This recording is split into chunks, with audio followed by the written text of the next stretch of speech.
Hi,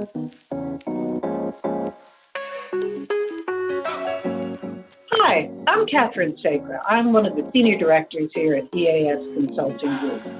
We get many questions regarding the regulation of ingredients in both human foods and in animal feed. This is an area where EAS has particular expertise. EAS has submitted many successful GRAS notices to FDA. We have compiled independent GRAS dossiers for our clients. We have submitted food contact notices to FDA and several other types of submissions. Here today with me is Dr. Robert Martin. Dr. Martin is our independent advisor for food additive safety, and he's here to talk a little bit about the process that we use when we assist our clients in compiling these submissions and dossiers. Dr. Martin, would you give us a little bit about your background? Yes, thank you, Catherine. After getting my PhD in organic chemistry, I joined the Center for Food Safety and Applied Nutrition in the FDA, where I worked in an office which is now referred to as the Office of Food Additive Safety. For about 25 plus of those years, I was actually a senior manager in that office, where we reviewed all of the food additives, GRAS substances, color additives, indirect food additives, and what's now referred to as food contact notifications. Thanks. What Bob hasn't told you is he's actually had a 38-year career at FDA. He's had vast experience. So you can imagine that Bob's experience is very helpful to our clients. So why don't you give us a little bit of an idea of how we approach a, say, GRAS submission to FDA? Well, yes, surely. Here at EAS, we use what's referred to as a four-step process.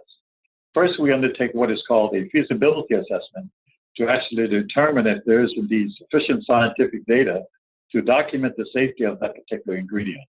If not, we actually identify the data that is missing and what studies may be needed to fill in those gaps.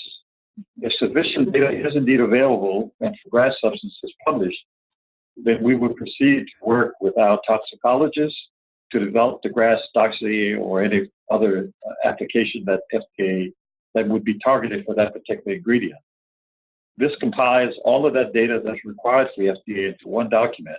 EAS would then convene an expert panel if necessary to actually review the document, offer their opinions as to whether or not they agree with our determination.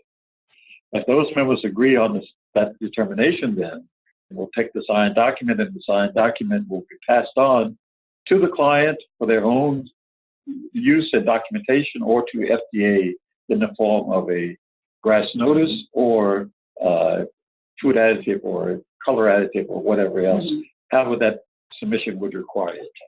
So the feasibility assessment particularly is something that's universal for all of these submissions. Yes. That we would look at the safety data package and do our own updated image research. Yes.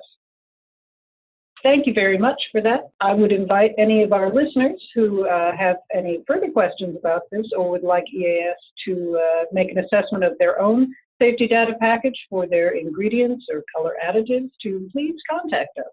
You can reach out to us either through our website, through the Contact Us form, or you can feel free to give me a call directly. Again, I'm Catherine Sacra. You can reach me at 571-447-5505. We would be happy to discuss further the process, review your safety data, and help you by writing the dossier. Thank you very much for listening, and have a great day.